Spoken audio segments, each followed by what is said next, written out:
Isa na namang nakapangingilabot na kwento mula sa mga pahina ng Aklat ng Lagim ni Kabano na pinamagatang Si Pedrito at ang Mutya ng Langgam. Mga kwento ng lagim ni Kabano.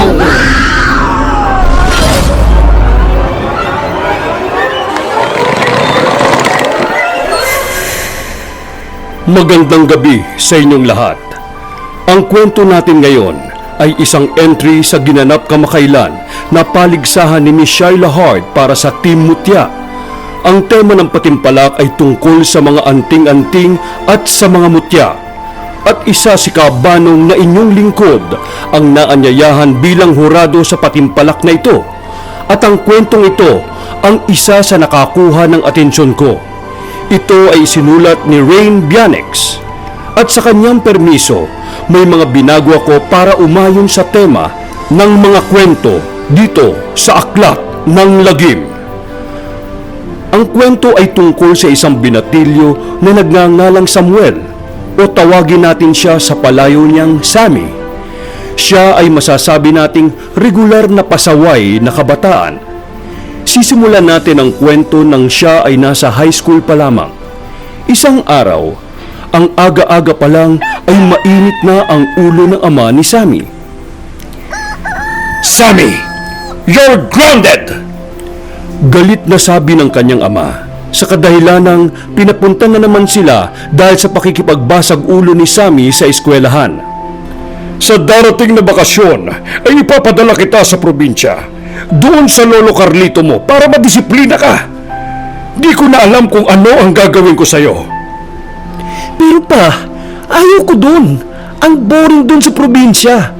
May plano kaming magkakabarkada na magbabakasyon sa rest house nila. Matagal na namin pinagplanuhan yun tapos hindi pala ako makakasama. Gusto mo palang magbakasyon with your friends. And what makes you think na papayagan kita? No more but, Samuel. Pupunta ka sa lolo mo sa ayaw at sa gusto mo. Mas lalong nagalit ang kanyang ama dahil sa pagrereklamong ginawa ni Sammy. Napabuntong hininga na lamang si Sammy. Pasaway siya na binata pero di niya kayang sumuway sa kagustuhan ng kanyang ama. Matapang siya sa eskwelahan ngunit sa isang titig lang galing sa kanyang ama ay bigla na lang nababahag ang kanyang buntot. Susubukan pa niya sanang sumagot, kaso lang napipi talaga siya. May kung ano sa ama niya na ikinatatakot niya. Dumating ang araw ng bakasyon. Hinatid na kaagad silang magkakapatid sa bahay ng lolo nila. Masayang masaya ang kanyang mga kapatid dahil unang beses pa lamang nilang makapunta sa probinsya. Habang si Samuel ay nakasimangot dahil di niya magagawa ang plano niya sa bakasyon. Tanghali na nang sila'y dumating sa lugar. Sinalubong kaagad sila ng kanyang tiyo Edgar. Nilibot niya ang kanyang paningin sa paligid. Lumang-luma na ang bahay ng kanyang lolo, ngunit napakaganda nito. Maaliwalas ang simoy ng hangin at napapalibutan ng maraming malalaking puno at mga halaman. Nang pumasok sila, ay namangha siya sa laki ng loob nito. May mga antik na kagamitan sa loob nito. Sa may sala, ay nakita niya ang isang matandang lalaki na nakaupo sa wheelchair. May 4 na bata na nakaupo sa sahig sa harap nito. Lumapit rito ang kanyang tiyuhin sa matanda at bumulong. Napalingon ng matanda sa kanilang kinalalagyan at ngumiti ito. Lumapit kaagad ang mga kapatid niya at ang kanyang mga magulang at nagmano sa matanda. Sandro, anak ko, mabuti at napadalo uli kayo rito. Sabi ng matanda sa kanyang ama. At sumulyap ito sa kanya. Inabot nito ang kamay niya kay Samuel. Tinanggap naman niya ito at nagmano. Ito na ba si Samuel? Ang laki-laki na at ang gwapong bata. Sabi nito sa kanyang ama habang pisil nito ang kanyang braso. Tumango lamang ang kanyang ama at nag-usap sila saglit ng lolo niya. Maya-maya pa ay nagpaalam na ang kanyang ama upang bumalik na sa Maynila. May aasikasuhin pa kasi itong importanteng bagay. Hinatid lamang sila ng mga kapatid niya. Pagkaalis ng mga magulang niya, ay lumabas kaagad si Sammy sa bahay. Nakakabagot naman dito. Visit talaga, oh. Gustuhin man niyang umalis sa bahay ng kanyang lolo, ay di niya magagawa kasi sobrang liblib ng lugar na ito. Kailangan pa yata niya maglakad ng 30 minuto upang makarating sa isang kapitbahay. Napaupo na lamang siya sa isang malaking ugat na nakausli sa ilalim ng mangga. Inilabas niya ang kanyang cellphone at sinubukang maglaro ng ML. Ngunit, Walang signal. Kainis naman, oh. Ay!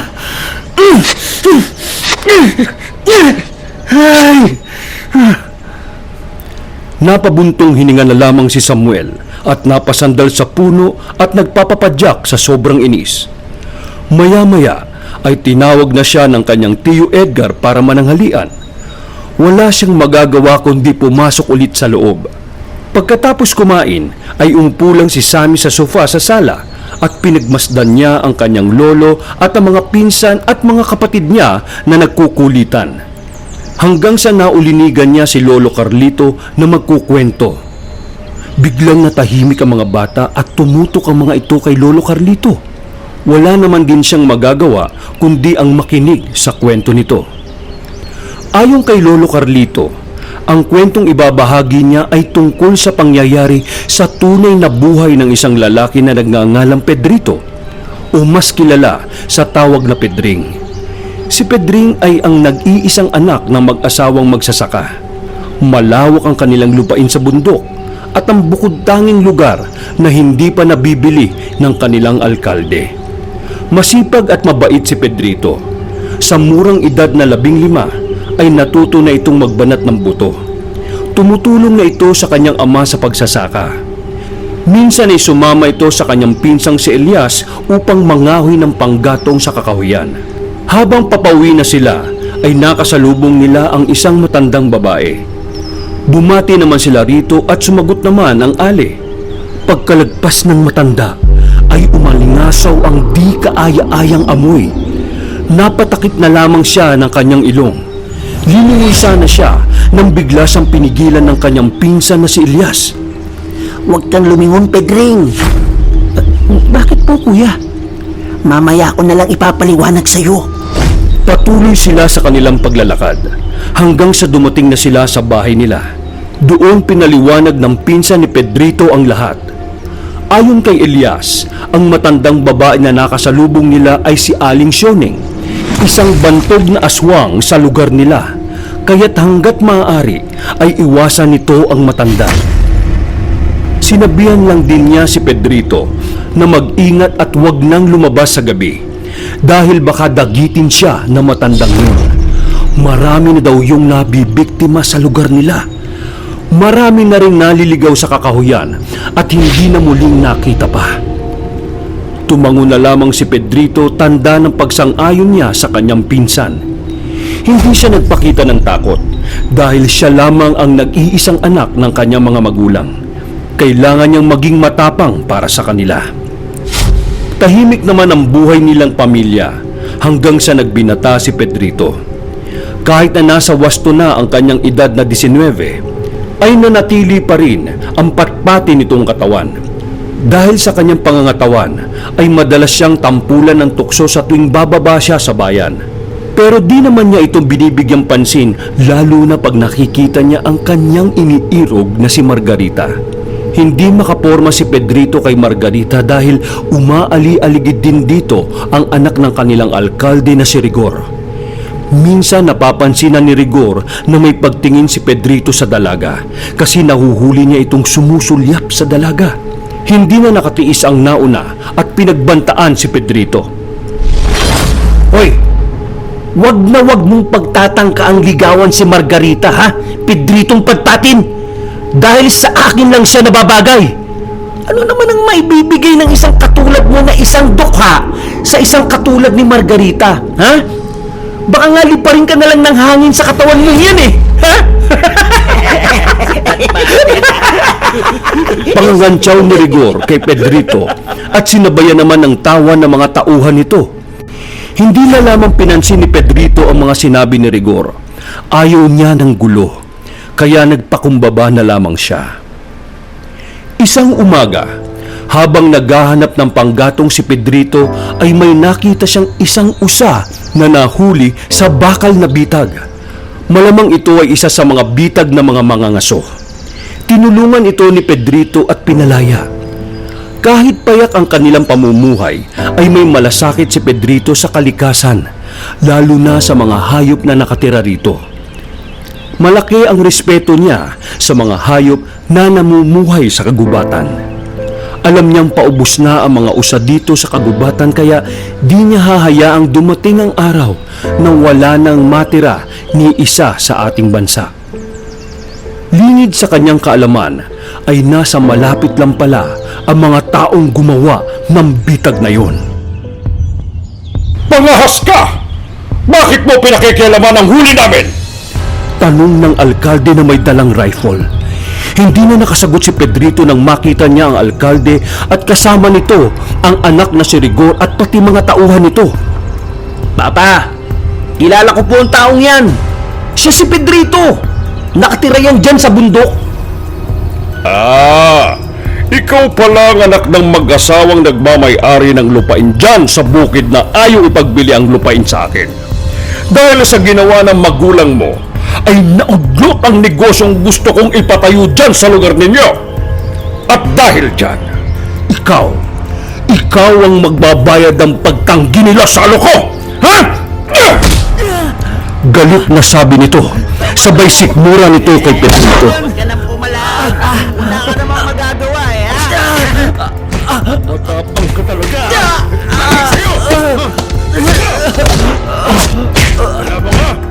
Napahawak si Pedrito sa tiyan niya dahil sa sakit. Sinundan din ito ng suntok ni Rigor sa mukha.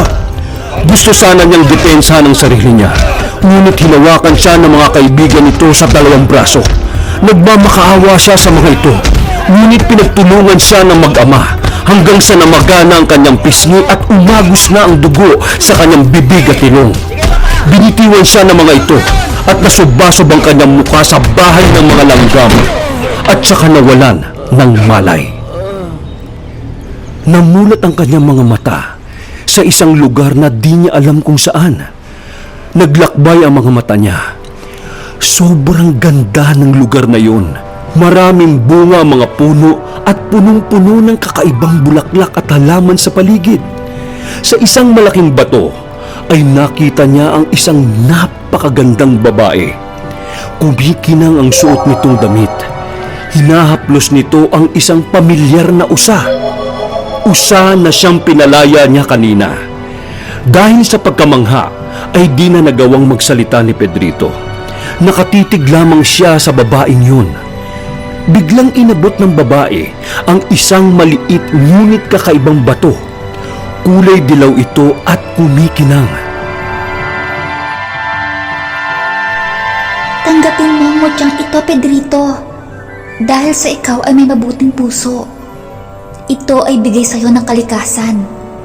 Pinili ka dahil isa kang karapat-dapat na mag-aalaga sa mutyang ito.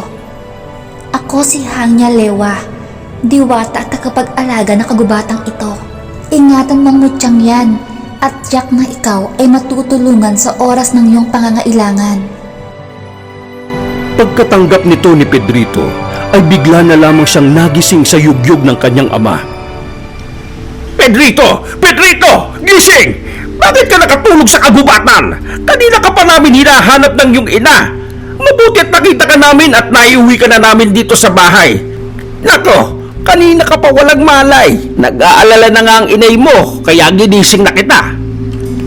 Nagulat si Pedrito at napabangon. Kinapaka pa niya ang kanyang katawan lalo na sa mga bahagi na tinamaan ng suntok ng mag-ama. Wala siyang ni isang sugat o kahit galos man lang. Ang gaan-gaan ng kanyang pakiramdam na parang walang nangyari sa kanya kanina. Nananaginip lang kaya siya? Ano bang nangyari sa iyo, bata ka? Bakit ka may dugo sa damit at mukha mo? Pero nang sinuri naman kita wala ka namang sugat. May halong pagtatakang tanong ng kanyang ama. Napailing na lamang ito dahil di rin niya alam ang kanyang isasagot. Naghubad si Pedrito at tiningnan niya ang sarili sa salamin. Hindi namamaga ang kanyang mukha. May bakas ng dugo sa kanyang labi ngunit wala namang sugat ito. Kinapa niya ang bulsa niya at may nakapa siya sa loob nito. Ha? Totoo nga. Hindi pa naghinip ang nangyari sa akin sa kagubatan. Bulong niya sa kanyang sarili. Napagtanto niya na totoo ang nangyaring yun kanina. Binalot niya ng pulang tela ang mutya at isinuot niya na parang habak. Isang araw, habang naglalakad si Pedrito ay di niya namalayan ang biglang pagbagsak ng malaking sanga ng puno ng mangga. Nagtaka siya dahil mabilis siyang nakaiwas dito. Paano nangyari yun? Isa ba sa kapangyarihan ng mutya ang mapabilis ang kanyang pagkilos? Gulong-gulo ang isip niya at hindi siya makapaniwala. Nagdaan ng ilang buwan ay tahimik naman ang pamumuhay nilang mag-anak. Masagana ang ani sa palayan ni na Pedrito. Hanggang sa isang gabi ay pinasok ang kanilang tahanan ng mga armadong bandido.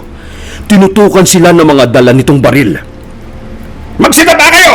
Huwag niyo nang subukan lumaban kung hindi mamamatay lang kayo!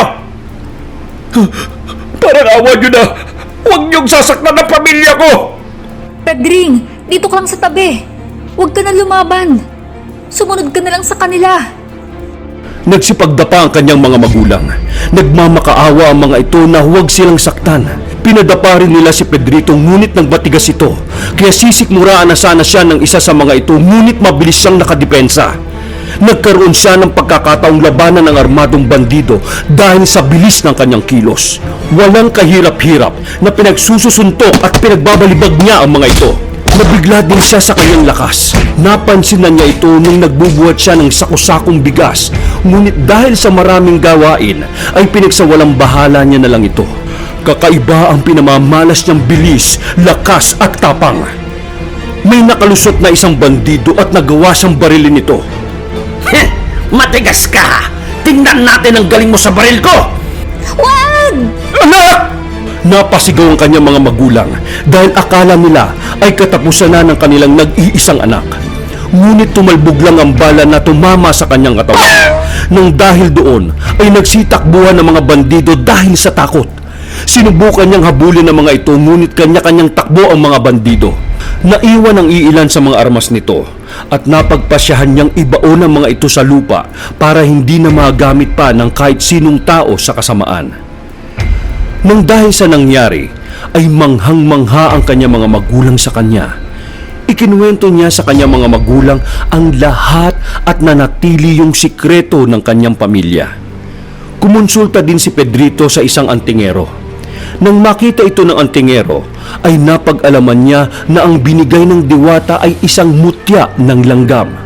Mutya ng pampaswerte na kapagbibigay ng matalas na pakiramdam at abilidad, tagalihis at higit sa lahat, di tatablan ang nagmamay-ari nito ng kung anumang sandata na ipupukol sa kanya, kaya kahit bala ng baril ay hindi umuubra.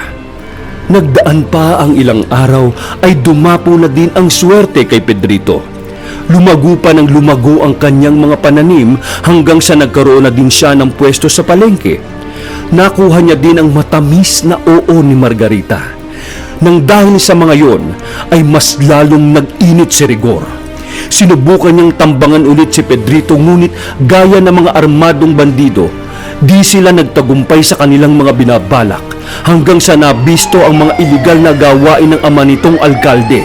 Isinuplong at nakulong ito. Nagpakasal na sina Margarita at Pedrito at bumuo na ng sarili nilang pamilya. Nasubukan na naman ang bisa ng mutya ng langgam nung nagbuntis si Margarita sa una nilang anak. Gabi-gabing ginagambala ng aswang ang kanilang bahay. Sapagkat ito'y yari sa yero, ay dinig na dinig nila ang mga kalabog sa bubong. Mabibigat ang mga yapak nito.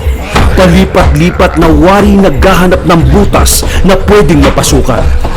Nabanggit ni Margarita na lagi niyang nakikita si Aling Sioneng na laging dumadaan sa harapan ng kanilang bahay.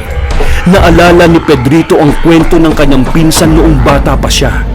Dahil sa hindi na siya nakatiis, ay lumabas na si Pedrito ng bahay at nagmura. Hoy! Aling Sioneng! Hayop ka! Demonyo ka talaga! Mabuti pang umalis ka na!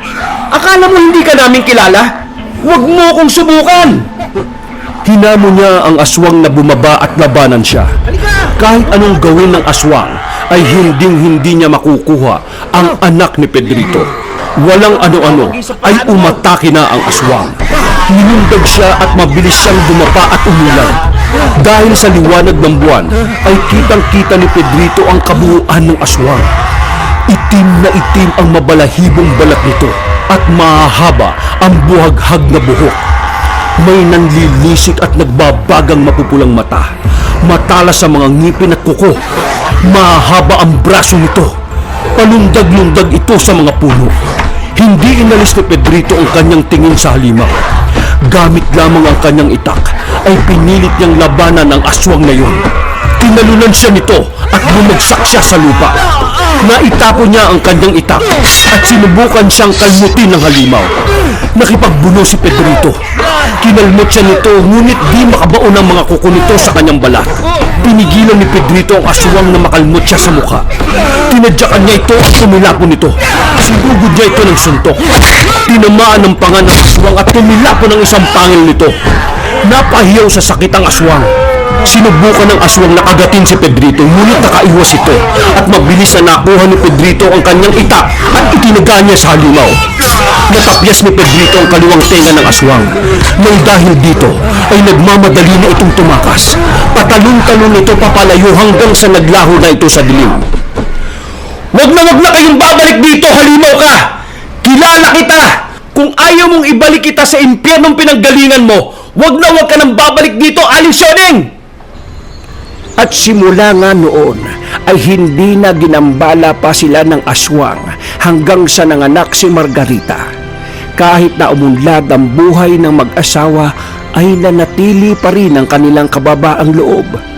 Tumutulong sila sa kanilang mga kababaryo hanggang sa lumaki ang kanilang nag-iisang anak. Pinalaki nila ito na may takot sa Diyos at may kabutihang loob. Namuhay sila ng tahimik, masaya at mapayapa. Namangha si Sammy sa kwento ng kanyang lolo Carlito. Nais niyang magkaroon ng ganoong mutya. Magkakaroon ka lang nun, iho, pag ikaw ay may mabuting puso sa kapwa at pagkakaroon ng pagmamahal sa kalikasan. At higit sa lahat ay may takot ka sa Diyos na lumikha. Yun ang sabi ng kanyang lolo Carlito. Nang dahil doon, ay napagpasyahan ni Sammy na magbago na at maging isang mabuting tao na gaya ni Pedrito.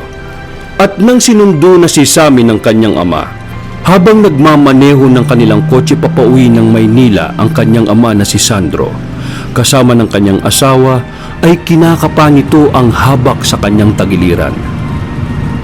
Balang araw, Sammy, ay ipapamana ko din sa iyo ang mutyang ito pag napatunayan mo na isa kang karapat-dapat na bagong magmamay-ari sa mutyang ibinigay sa akin ni Tatay Carlito na lolo mo, na mula pa sa kanyang ama na si Lolo Pedrito.